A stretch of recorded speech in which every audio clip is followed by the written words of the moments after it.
नमस्कार, स्वागत करती हूँ आप सभी का प्रमिला की पाठशाला में। आशा करती हूँ कि आप सब अच्छे होंगे। बच्चों, पिछले वीडियो में हमने कोनिक सेक्शन का डिस्कशन किया था, जहाँ पे हमने सर्कल, पैराबोला, इलिप्स और हाइपरबोला के जितने भी इम्पोर्टेंट फॉर्मूलाज है जिसके ऊपर बेस्ड करके आपके JLEE नेरिस्ट या कोई भी लेटरल एंट्री एग्जामिनेशंस के क्वेश्चंस पूछे जाते हैं, उन फॉर्मूलाज का हमने डिस्कशन किया था। इस वीडियो में हम स्ट्रेट लाइन चैप्टर्स के जितने भी इम्पोर्टेंट फॉर्मूलाज है उनका डिस्कशन करेंगे। तो ईच एंड एवरी फॉर्मूलाज को आप अच्छी तरह देखिएगा, समझिएगा, क्योंकि इसके ऊपर बेस्ड करके आपके क्वेश्चंस पूछे जाते हैं। तो वीडियो को लास्ट तक जरूर देखिएगा। और अगर आप चैनल पे नए हैं और अभी तक चैनल को सब्सक्राइब नहीं किया है तो सब्सक्राइब कर लीजिएगा। तो चलिए स्टार्ट करते हैं। तो यहाँ पे हमारा पहला फॉर्मूला है distance formula. Suppose P bracket x1 y1 and Q bracket x2 y2, ये दोनों जो पॉइंट्स है ये XY प्लेन पे लाई कर रहा है। अगर हमें PQ का लेंथ निकालना है तो हम यहाँ पे डिस्टेंस फॉर्मूला यूज करेंगे। ये होता है √ x2 minus x1 whole square plus y2 minus y1 whole square. ठीक है। नेक्स्ट हमारा जो फॉर्मूला है वो है सेक्शन फॉर्मूला। सेक्शन फॉर्मूला में हमारे पास दो केस है। केस 1 जहाँ पे पॉइंट P जो है वो लाइन AB को डिवाइड कर रहा है internally in the ratio m:n, और अनदर केस है जहाँ पॉइंट P लाइन AB को डिवाइड कर रहा है externally in the ratio m:n। तो हम ये दोनों फॉर्मूलाज को देखेंगे। तो यहाँ पे आपका सेक्शन फॉर्मूला है, let P bracket x, y divide the line AB internally in the ratio m:n। ठीक है। अगर इसे इंटरनली डिवाइड करता है तो यहाँ पे x हो जाएगा m(x2 + n(x1) divided by m + n, और y हो जाएगा m(y2 + n(y1) divided by m + n। ठीक है। तो ये कंडीशन होगा if the point P divides the line AB internally. Next case है, if the point P divides the line AB externally in the ratio m:n। तब हमारा coordinate हो जाएगा x = mx2 - nx1 divided by m - n, और y coordinate हो जाएगा my2 - ny1 divided by m - n। तो ये केस कब होगा? If P divides AB externally in the ratio m:n। ठीक है। तो ये कंडीशन तब होगा। तो ये तीनों फॉर्मूला आपको जानना है। पहला है डिस्टेंस फॉर्मूला, नेक्स्ट है सेक्शन फॉर्मूला। सेक्शन फॉर्मूला में आपके दो कंडीशन है। केस 1 जहाँ पे पॉइंट P डिवाइड कर रहा है लाइन AB को internally in the ratio m:n, और सेकेंड कंडीशन है जहाँ पे पॉइंट P डिवाइड कर रहा है लाइन AB को externally in the ratio m:n। तब हमारे कोऑर्डिनेट्स हम ऐसे लिखते हैं। नेक्स्ट केस है, अगर P जो पॉइंट है ये बीच में लाई कर रहा है, that means point P divide कर रहा है AB internally in the ratio 1:1, तो ये हो जाएगा आपका मिड पॉइंट। ठीक है। तो if P is the mid point of line AB, तो यहाँ पे P का कोऑर्डिनेट जो है वो हो जाएगा x = x1 + x2 divided by 2, और y हो जाएगा y1 + y2 डिवाइडेड बाय 2। तो ये कब होगा? अगर P जो है ये mid point of the line AB है।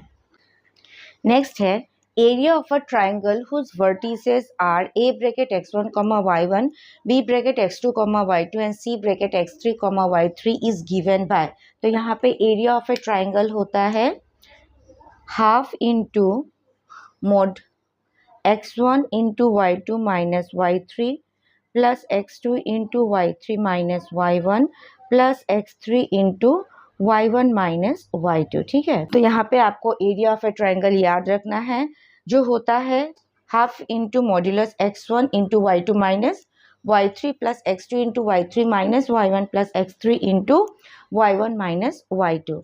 नाउ इसके ऊपर बेस्ड करके आपका क्वेश्चन पूछा जाता है कि when the lines are collinear. तो आपको याद रखना है कि अगर लाइंस कोलिनियर हमें दिखाना है तो वहाँ पे एरिया ऑफ ए ट्राइंगल क्या हो जाता है? 0। ठीक है।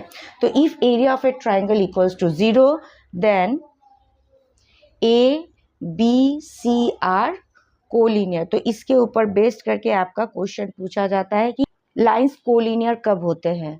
तो जब भी इस टाइप का क्वेश्चन मिले तो आपको area of a triangle equal to 0 दिखा देना है, तो आपके लाइंस जो है वो कोलिनियर हो जाएंगे। नेक्स्ट है सेंट्रॉइड। ठीक है, सेंट्रॉइड क्या होता है? Medians of a triangle meeting at a point. तो यहाँ पे एफ जो है ये मिड पॉइंट है लाइन ए बी का, डी मिड पॉइंट है लाइन बी सी का, और ई मिड पॉइंट है लाइन ए सी का। ये तीनों मीडियंस जब एक पॉइंट पे मीट करते हैं तो उस पॉइंट को हम कहते हैं सेंट्रॉइड। तो सेंट्रॉइड निकालने का फॉर्मूला है, यहाँ पे जी क्या है? सेंट्रॉइड है। तो x equals to x1 plus x2 plus x3 divided by 3, और y है y1 plus y2 plus y3 divided by 3। तो अगर आपको सेंट्रॉइड पूछा जाए तो आपको क्या याद रखना है? x equals to x1 plus x2 plus x3 divided by 3 and y equals to y1 plus y2 plus y3 divided by 3। तो इसके ऊपर बेस करके आपके नियरेस्ट में क्वेश्चंस पूछे गए हैं। नेक्स्ट है Cartesian coordinate into polar coordinate. तो यहाँ पे हमें कोऑर्डिनेट दिया गया है p ब्रैकेट x, y। तो यहाँ से हमारा डिस्टेंस जो है ये डिस्टेंस है x और ये डिस्टेंस है y, इसीलिए p का कोऑर्डिनेट है x, y, और x, y जो है ये आपका कार्टेशियन कोऑर्डिनेट है। अगर हमें इसे पोलर फॉर्म में लिखना हो तो हम इसे कैसे लिखेंगे? देखिए यहाँ पे OP is equals to R equals to, अभी ये एक राइट एंगल ट्राइंगल है और OP जो है ये हाइपोटेन्यूस है, तो हम इसे लिख सकते हैं root over x square plus Y square. ठीक है, next sine theta. Sine theta क्या हो जाएगा? y by root over x square plus Y square. So this is equals to y by r, since root over x square plus Y square क्या है? r है। Similarly cos theta को हम लिख सकते हैं x बाय r। ओके, तो यहाँ से x हो जाएगा r cos of theta and y is equals to r sine of theta. तो यहाँ पे अगर हमें x और y को पोलर फॉर्म में लिखना हो तो हमें x equals to r cos theta लिखना है और y equals to r sine theta लिखना है। r हम कैसे निकालेंगे? r के लिए हमें x और y पता होना चाहिए। तो r is equals to root over x square plus Y square और theta is equals to tan inverse of y by X. ठीक है, तो इस तरह से हम थीटा निकाल लेंगे। अगर हमें कार्टेशियन टू पोलर फॉर्म करना है तो हमें r और थीटा निकालना पड़ेगा। अगर पोलर टू कार्टेशियन करना है तो हमें x और y निकालना पड़ेगा। तो उसके लिए आपको ये फॉर्मूला याद रखना है, x equals to r cos of theta, y equals to r sine of theta. r क्या है? Root over x square plus Y square, और थीटा हम कैसे निकालेंगे? Tan inverse of y by x. तो इसे आपको याद रखना है, वेरी इंपॉर्टेंट है। नेक्स्ट हम डिस्कस कर रहे हैं various forms of equation of line. तो यहाँ पे है the equation of x axis. तो इक्वेशन ऑफ एक्स एक्सिस होता है y इक्वल्स टू 0। ठीक है, अगर y 0 होगा तो ये रिप्रेजेंट करेगा आपका एक्स एक्सिस। नेक्स्ट है equation of y axis is. तो इक्वेशन ऑफ y एक्सिस होता है x इक्वल्स टू 0। नेक्स्ट है equation of line parallel to x axis. तो अगर कोई line parallel to x axis है तो उसका इक्वेशन क्या होगा? सपोज ये हमारा एक्सिस है, ये हो गया हमारा एक्स एक्सिस, ये हो गया Y axis.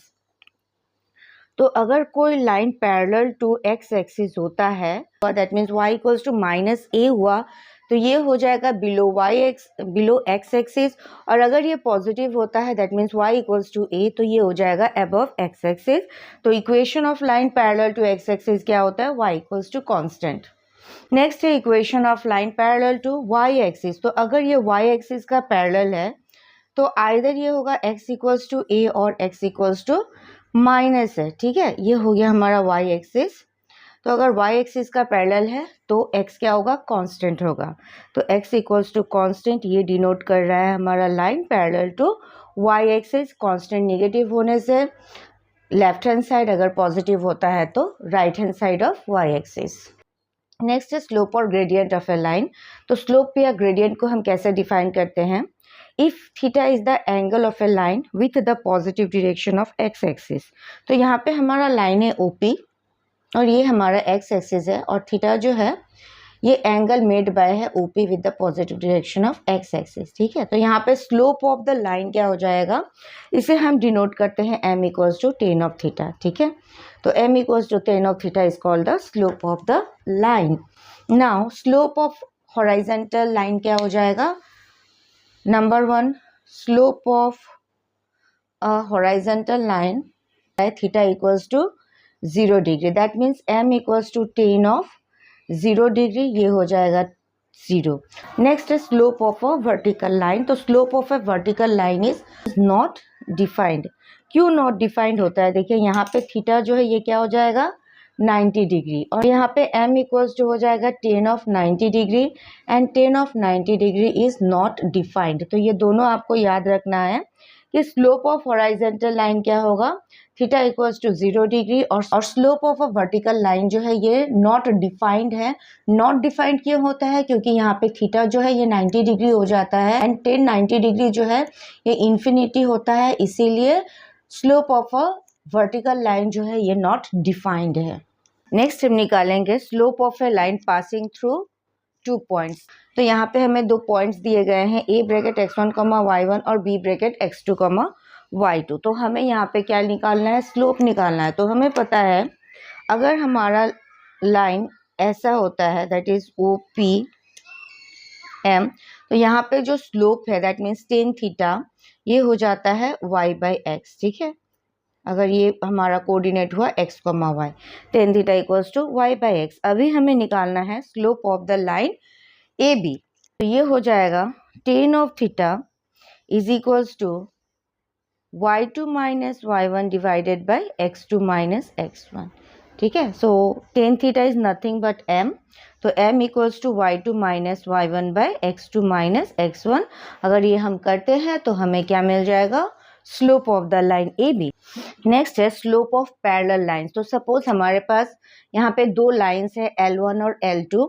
L1 makes an angle theta 1 with the positive direction of x axis and L2 makes an angle theta 2 with the positive direction of x axis। तो यहाँ पे हमारे पास 2 लाइंस है, तो ये दोनों लाइन पैरेलल कब होंगे, ठीक है। तो यहाँ पे हम अज्यूम करते हैं कि M1 जो है ये हो गया आपका slope of the line L1, और M2 जो है ये हो गया स्लोप ऑफ लाइन L2। तो ये दोनों लाइन पैरेलल कब होंगे, when M1 equals to M2। तो ये आपको याद रखना है कि 2 lines are parallel if their slopes are equal. Next है स्लोप ऑफ परपेंडिकुलर लाइंस। तो यहाँ पे हमने 2 लाइंस लिए हैं L1 एंड L2। L1 जो है ये एंगल थीटा बना रहा है with the positive direction of x axis, और L2 जो है ये एंगल थीटा 2 बना रहा है with the positive direction of x axis. तो यहाँ पे स्लोप ऑफ 2 परपेंडिकुलर लाइंस क्या होता है, सपोज M1 है स्लोप ऑफ लाइन L1 और M2 है स्लोप ऑफ लाइन L2। तो ये दोनों लाइन परपेंडिकुलर कब होंगे, when M1 M2 equals to -1। तो अगर M1 into M2 equals to -1 होता है तो ये दोनों लाइंस जो है they will be perpendicular to each other. तो ये दोनों कंडीशन आपको याद रखना है कि स्लोप ऑफ पैरेलल लाइंस क्या होता है, अगर लाइंस पैरेलल है तो उनका स्लोप इक्वल होगा, और अगर लाइंस परपेंडिकुलर है तो slope that is product of their slope is equals to -1। ये दोनों आपको याद रखना है। तो बच्चों इस वीडियो में हमने बेसिक जो कोऑर्डिनेट ज्योमेट्री का है उसका डिस्कशन किया है। ये सारे आपके लिए इम्पॉर्टेंट है, बेसिक्स आपको जाननी है, क्योंकि बेस्ड ऑन दिस आपके एग्जाम्स में क्वेश्चंस पूछे जाते हैं। यहाँ पे हमने स्लोप का डिस्कशन किया, स्लोप ऑफ हॉरिजॉन्टल लाइन क्या होता है, वर्टिकल लाइन क्या होता है, अगर 2 लाइन परपेंडिकुलर होते हैं तो उनका कंडीशन क्या होता है, पैरेलल होने का कंडीशन क्या होता है, ये सारे हमने इस वीडियो में डिस्कस किए हैं। नेक्स्ट वीडियो में हम different equations of straight line discuss करेंगे, तो नेक्स्ट वीडियो को आप जरूर देखिएगा। तो बच्चों आशा करती हूँ कि आपको मेरा एक्सप्लेनेशन समझ में आया होगा, और अगर ये वीडियो आपको पसंद आया हो तो प्लीज़ मेरे चैनल को लाइक शेयर सब्सक्राइब जरूर करिएगा। मिलते हैं आपसे अगले वीडियो में, जहाँ पे हम different equations of straight line discuss करेंगे। तो नेक्स्ट वीडियो को जरूर देखिएगा। तब तक के लिए keep practising, keep watching. Thank you.